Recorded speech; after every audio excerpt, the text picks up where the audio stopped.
Hola chicos, esta es la segunda parte de la clase 3. Habíamos estado repasando qué hacíamos cuando podíamos tratar a los objetos cargados como cargas puntuales, calculamos campos, potenciales, demás. Ahora tenemos que extender la idea al caso en que los objetos no los podemos tratar como cargas puntuales porque las dimensiones de los objetos ya son importantes o relevantes para el problema y están del orden de las dimensiones del problema. Entonces, ahora después vamos a ver un ejemplo para ver más clara esta idea. Entonces, ya no podemos considerar a los objetos cargados como cargas puntuales, entonces lo que tenemos que pensar es cómo los vamos a considerar, cómo los vamos a tratar. Entonces, lo que vamos a pensar es que a cada punto del espacio yo le puedo asignar una cierta cantidad de carga. Entonces puedo decir, bueno, si yo tomo un pequeño diferencial del objeto, de tamaño de ese objeto, ese diferencial va a tener un diferencial de carga, y ese diferencial de carga va a ser pequeño y lo voy a poder considerar como una carga puntual para aplicar todo lo mismo que yo venía usando cuando sumaba cargas puntuales. Nos podemos encontrar con tres casos. El caso 1, que es una línea cargada con densidad lineal de carga lambda, lo que quiere decir es que a cada punto de esa línea le asignamos una cierta densidad de carga, y si integramos a lo largo de toda la línea vamos a obtener la carga total. Lambda por diferencial de L es justamente el diferencial de carga del que les hablaba hace unos momentos. También podemos tener, bueno, en este caso en particular, que hablamos de una línea, en general lo que vamos a pasar cuando veamos problemas son que nos digan que es muy larga, que es mucho más larga que el radio, que es un alambre mucho más largo que su radio, o sea, nos van a decir que una de las longitudes es mucho mayor que las otras dos, entonces lo puedo considerar como una línea. El otro caso va a ser una superficie cargada con una densidad de carga superficial sigma. En ese caso nos vamos a encontrar con objetos como una placa que es muy delgada, con un espesor muy pequeño, entonces dos de sus dimensiones son mucho mayores a la tercera, que sería el espesor, o podemos encontrarnos con el caso en que la carga se distribuye uniformemente en la superficie. Y en ese caso nos interesa solo la superficie y el resto del volumen ya no. Cualquiera sea de los dos casos, lo que vamos a hablar es que tenemos que integrar una densidad superficial de carga a través de toda el área en que pusimos las cargas. El último caso es el volumen, que la densidad esté en todo el volumen, y en ese caso tenemos que hablar de una densidad volumétrica de carga, y eso lo tenemos que integrar a lo largo de todo el volumen. En general, lambda, sigma y rho no son constantes, pueden depender de las coordenadas, y en ese caso hay que resolver las integrales. Vean también que las unidades y las densidades de cargas dependen del tipo de densidad. Si es lineal, van coulombio sobre metro, superficial va coulombio sobre metro cuadrado, y volumétrica va de rho, o sea, va coulombio sobre volumen. Bien, pero en general va a haber una palabra clave que nos va a simplificar todos los problemas. Esa palabra clave va a ser la carga uniformemente distribuida. Es decir, si nos dicen uniformemente distribuida, nos están diciendo que tenemos la misma densidad de carga en cada uno de los puntos del objeto. Y en consecuencia consideramos a las densidades de carga, sea cual sea la que corresponda al problema, lambda, sigma o rho, como constantes. Si eso es así, entonces puedo decir que la carga la puedo obtener como la integral de lambda de L, pero como lambda es una constante, lo saco de la integral, me queda lambda por L. Si despejo la densidad de carga, va a ser la carga dividida en la longitud. Vamos a decir que en ese caso la densidad de carga es la carga por unidad de longitud. Si lo hacemos con una superficie, volvemos a repetir el procedimiento, sacamos sigma de la integral porque es una constante y nos queda que la carga es sigma por A, o que sigma es la carga por unidad de área, dividida al área. Y en el caso de que tengamos un volumen, siguiendo la misma idea, nos queda que la densidad volumétrica de carga es igual a la carga total dividida al volumen. En cualquiera de los tres casos, tenemos que tener bien claro que para poder escribir las densidades de carga como la carga dividido en longitud, volumen o área, tenemos que haber leído la palabra uniformemente distribuida. Si no, eso no vale. y tendremos que resolver la integral. Para ver un ejemplo, vamos a considerar una esfera que está cargada con un radio de la esfera de 50 centímetros. Lo que vamos a pensar es que nos podemos encontrar con tres casos. El caso 1, la densidad es dependiente del radio. Eso quiere decir que cuando el radio es 0, nos va a dar 0 la densidad. Y cuando vamos aumentando el valor de R, va aumentando como si fuera una capa de cebolla. O sea, a medida que nos alejamos en esferas concéntricas, vamos a tener cada vez más carga. La otro caso es que la densidad volumétrica de carga es una constante. Entonces tenemos una densidad uniforme, una distribución de carga uniforme. Y el último caso es una distribución de carga uniforme, pero en la superficie. Es decir, por algún motivo todas las cargas en esa esfera se fueron a la superficie, sea porque sea hueca o porque hicimos algo. Después veremos qué es el algo que nos va a permitir llevar las cargas a superficie. Vamos al primer caso, es una distribución volumétrica de carga, tenemos que resolver la integral de ρ diferencial de volumen, con lo cual reemplazo ρ y pasa el problema a saber cómo calculo el diferencial de volumen. Es esféricas, así que el volumen es el diferencial de volumen en esféricas. Está claro que como la densidad de carga solo depende del radio, la integral sobre la densidad de carga va a ser con R cuadrado diferencial de R. La integral de la parte seno de tita de phi, que sería integrar a tita entre 0 y pi y a de phi entre 0 y 2pi, la podríamos hacer antes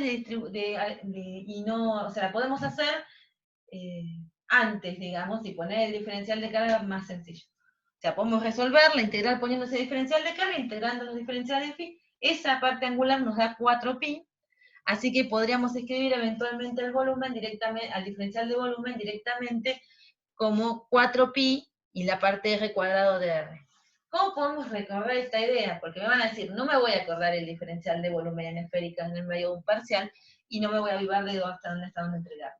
Bueno, lo que hacemos habitualmente para recordar esto, que es un paso simplificado, es ver que si la densidad no depende del radio, yo puedo escribir al diferencial de volumen, perdón, no depende de los ángulos, yo puedo escribir al diferencial de volumen como el área de una esfera de radio R por un diferencial de R, es decir, puedo asociar el diferencial de volumen con un diferencial de un casquete esférico, de ancho, de espesor diferencial de R.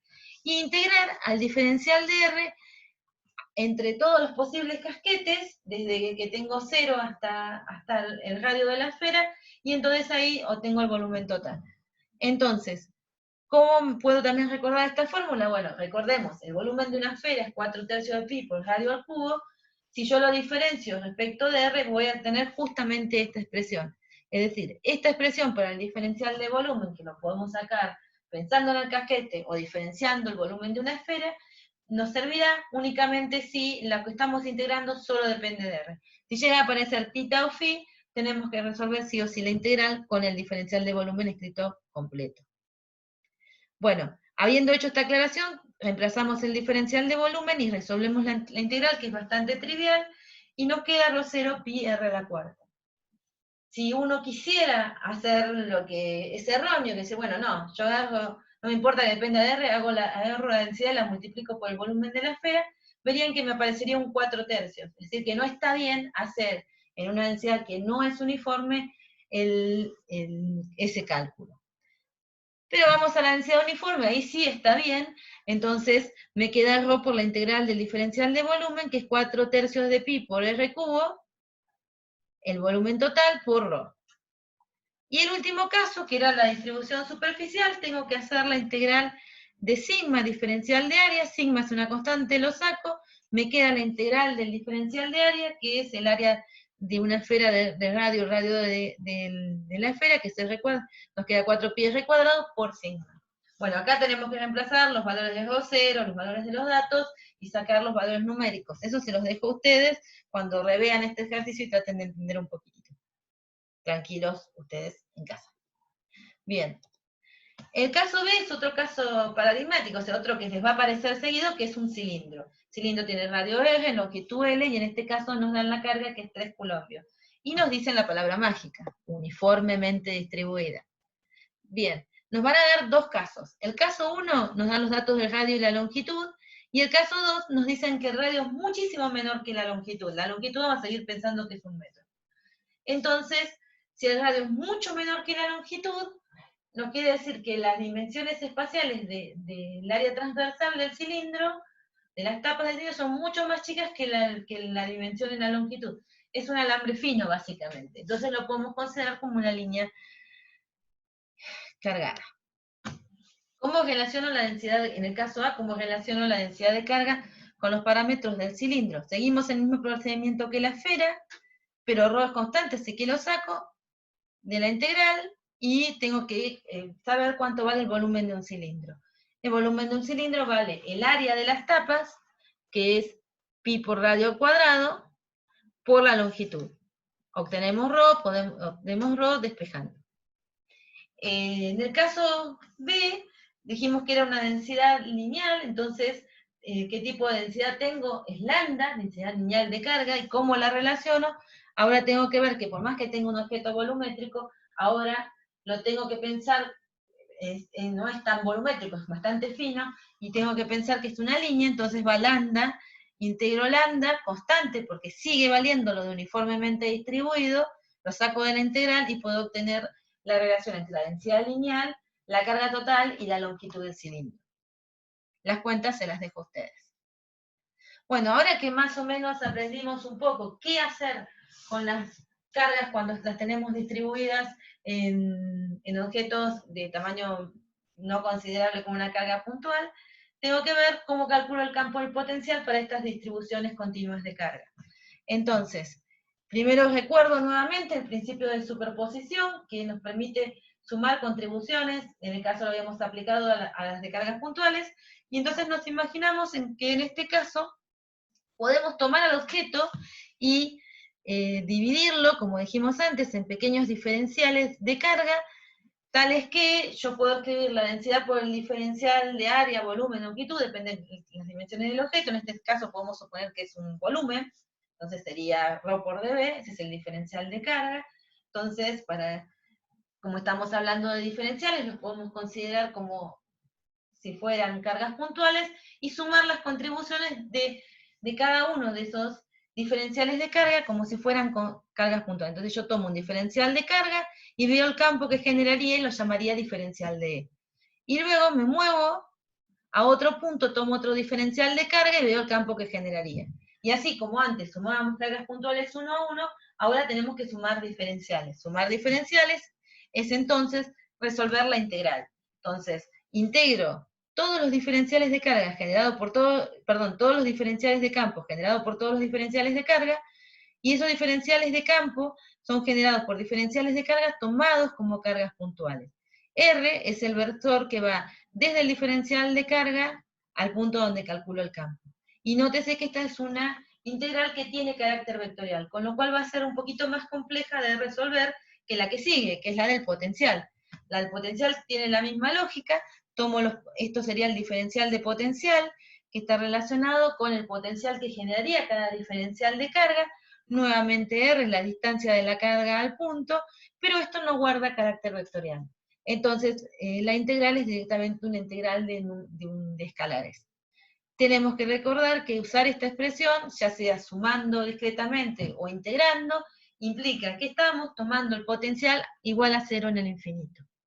Vamos a ver un ejemplo que es paradigmático, que es el típico de estos problemas, y que nos va a servir. Es un anillo delgado, bien, un anillo delgado de radio R y carga Q que está uniformemente distribuida, y lo queremos calcular el campo sobre el eje.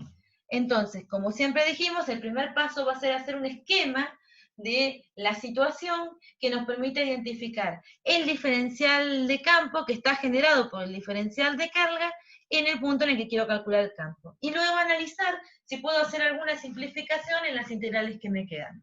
Entonces, hacemos el esquema. Tenemos el anillo fino con una distribución uniforme de carga. El punto sobre el que quiero calcular el campo está sobre el eje del anillo, y elijo un diferencial de carga y lo trato como si fuera una carga puntual para calcular el diferencial de campo que genera en P. Y veo que de ese diferencial de campo voy a tener una componente que está sobre el eje del anillo, que lo llamamos en este caso eje X, y otra que está en el plano perpendicular, que lo llamaremos diferencial de campo perpendicular.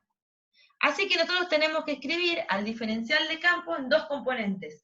Una proyectada, o sea, que sería el módulo del diferencial por el coseno de tita para que nos dé la componente X, y la otra por el seno de tita que nos da la componente perpendicular.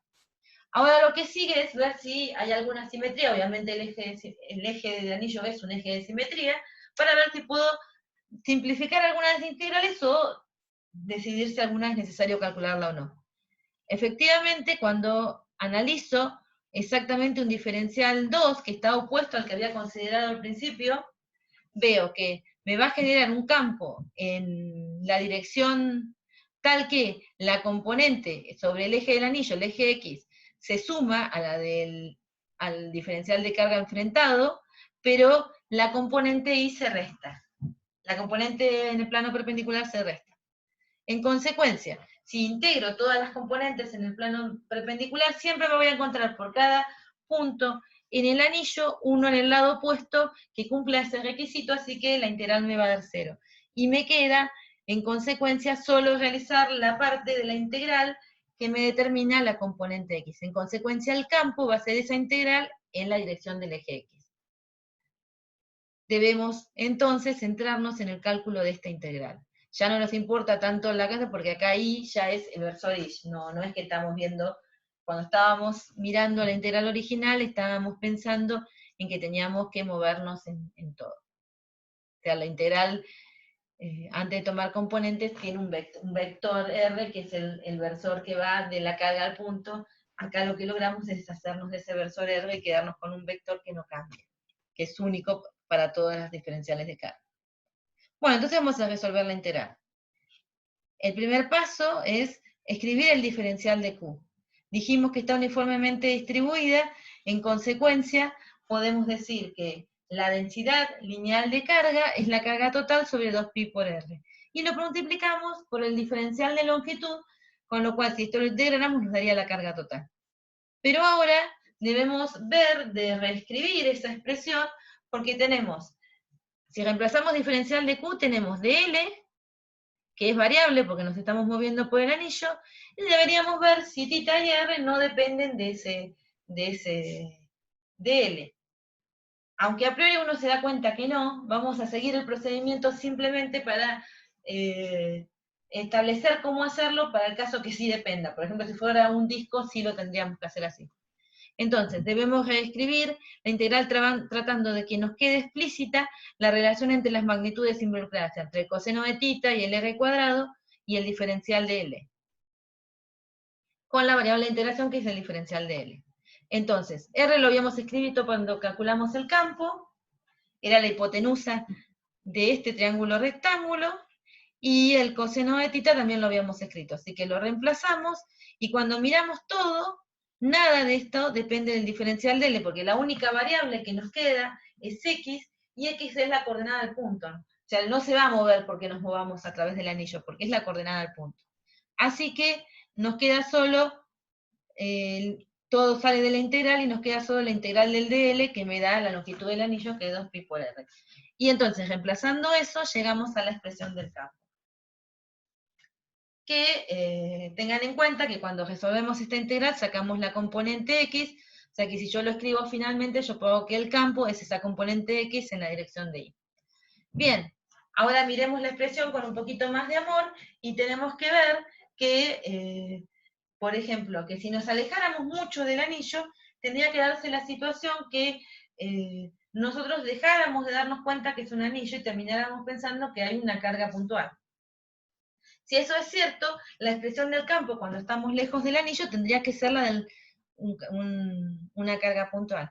Fíjense, lo pueden verificar tranquilos en casa, que si hacen que X es mucho mayor que R, pueden despreciar R cuadrado frente a X cuadrado, y acá nos quedaría X al cubo. Acá la X se simplifica, terminaría quedándonos Q sobre 4pi epsilon 0, X cuadrado, que aquí es la distancia al anillo. Así que evidentemente ese es el campo de una carga puntual. La otra cosa que nos quedaría es ver qué pasa si nos salimos del eje. Bueno, esto tiene simetría. Acá nosotros tenemos dibujados todos los campos que generarían cada uno de los diferenciales de carga pensado en el anillo, y vemos cómo se suman para generar esto. Porque las componentes en el plano perpendicular, ¿se acuerdan que se anulan? Ahora, si nosotros nos movemos un poquito, eso ya no va a ser tan así, no va a ser que la contribución de un diferencial de Q tiene una contribución opuesta e igual del diferencial enfrentado en la dirección perpendicular. Entonces, lo que nos va a empezar a pasar es que el campo, cuando nos alejamos del eje, nos va a dar curvado, y en particular, si ya estamos en el plano del anillo, nos va a dar hasta horizontal. En consecuencia, la expresión que encontramos, si bien es válida para todo el eje X, que es de simetría, no nos va a valer en cualquier punto. Si salimos del eje X, ya no nos vale. En el problema 3, nos vuelven en el problema 1 de la práctica 3, nos vuelven a dar este anillo. Acá ahora sí vamos a la práctica, y dicen que tiene radio R, carga Q, que está uniformemente distribuido, o sea, tenemos el mismo anillo que antes, y nos piden que calculemos el potencial en un punto del eje, tomando como cero el potencial en el infinito. Decirnos eso equivale a decir, usen la fórmula de integrar los diferenciales de potencial debidos a cargas, como si fueran cargas puntuales. Entonces, hacemos eso. Y eso viene implícito que al considerar como si fueran cargas puntuales, que estamos verificando que el potencial está en cero en el infinito. Bueno, tenemos que resolver esto. Entonces lo que tenemos que hacer es reemplazar el diferencial de carga y reemplazar el radio, y de vuelta nos vamos a encontrar con una integral muy sencilla de resolver que nos termina dando este potencial. Ese paso yo se lo dejo por a ustedes porque es bastante sencillo, si no les sale pregunten. Y acá de vuelta podemos ver que si hacemos que X sea mucho mayor que R, la simplificamos, nos va a quedar la raíz de X al cuadrado, o sea, el valor absoluto de X. Es decir, que nos va a quedar el potencial de una carga puntual cuando nos alejamos lo suficiente del anillo. ¿Cuál es lógico? Lo habíamos dicho el otro día, si son distribuciones finitas, el campo en general nos va a terminar dando el campo de una carga puntual, salvo que sea un dipolo.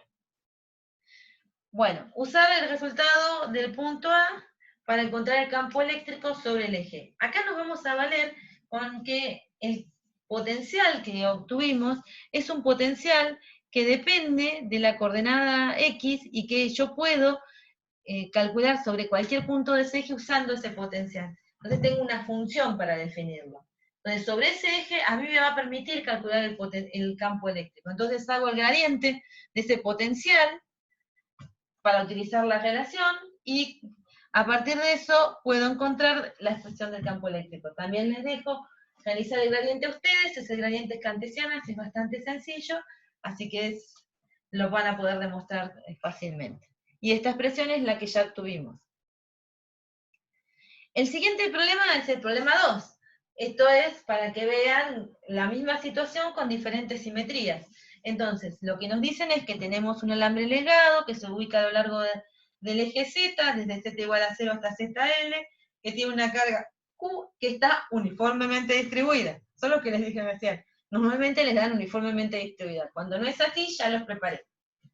Bien, entonces, lo primero es hacer un esquema, dibujamos a la línea infinita, elegimos y los ejes cartesianos, suponemos que esto va de 0 a L, y luego miramos qué nos piden. Nos piden el potencial sobre el eje Z, para Z mayor que L, por eso le puse un punto acá, está fuera de la distribución, y nos preguntan la referencia elegida. Nos piden el campo sobre el eje Z, así que ya tenemos que imaginarnos que vamos a encontrar una función genérica sobre el eje Z para poder hacer el gradiente, y nos piden el trabajo necesario para mover una partícula con carga Q desde Z igual a 4L a Z. En el caso B nos piden que lo grafique. Bien, entonces de vuelta, podemos pensar al alambre como la suma de diferenciales de carga que están a una cierta distancia del punto P. Entonces tengo que integrar la contribución en los potenciales generados por cada uno de esos diferenciales de carga. Entonces, voy a suponer que P tiene coordenada Z y que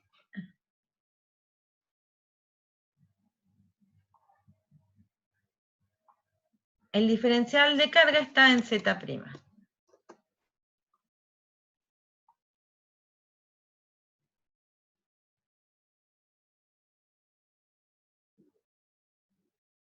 Bien, entonces en esas condiciones yo puedo intentar describir R y el diferencial de carga.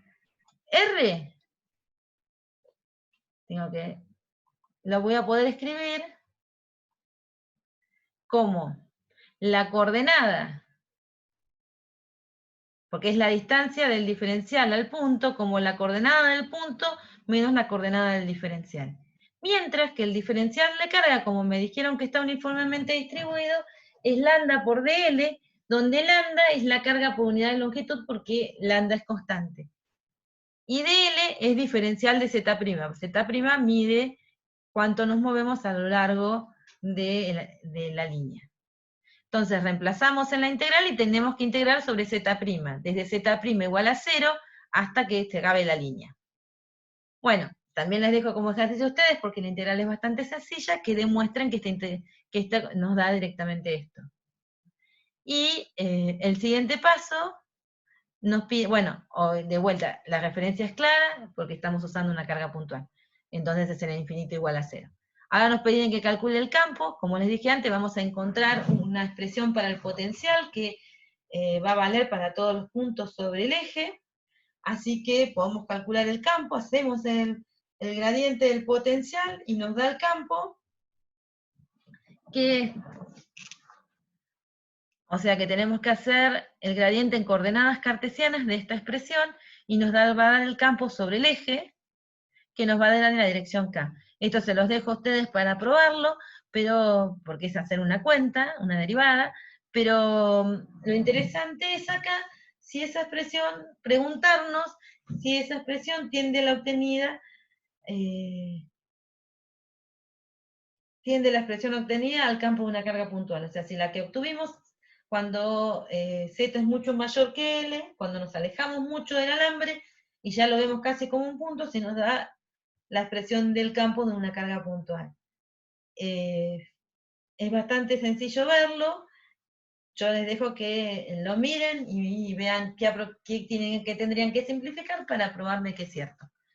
Bien, y lo final es que nos piden que calculemos el trabajo que nos llevará a llevar una carga desde un punto por acá, 4L, hasta un punto 2L.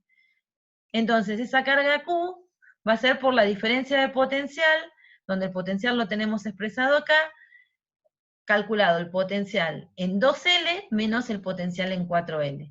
Si hacen la cuenta, les tiene que quedar esta expresión. O sea, tienen que calcular la diferencia de potencial, ya tienen el potencial, entre 2L, que es el final, y 4L. Y multiplicarlo por la carga que van a traer. Lo que sí es claro que la carga que traen es positiva, la carga del anillo es positivo, L, 4pi y epsilon 0 son todos positivos, y el logaritmo de un número mayor a 1 es positivo también. Así que el trabajo nos da positivo. Eso significa que ¿qué le pasa a la energía potencial? ¿Aumentó o disminuyó? Es interesante que me lo respondan. Y la otra cosa que es interesante que miren de este problema, que lo analicen, es si el potencial decrece, esa expresión del potencial decrece cuando en la dirección, cuando estamos moviéndonos por puntos, en la dirección en la que apunta el campo. O sea, si cuando nos movemos hacia zetas más grandes, ese potencial está decreciendo. Esas cosas se las dejo. Entonces tenemos, si el potencial decrece con Z, si la expresión del campo eléctrico tiende al campo de una carga puntual, y qué pasa con la energía potencial de la carga cuando la movemos. ¿Aumenta o disminuye? Este es el final. Gracias por la atención.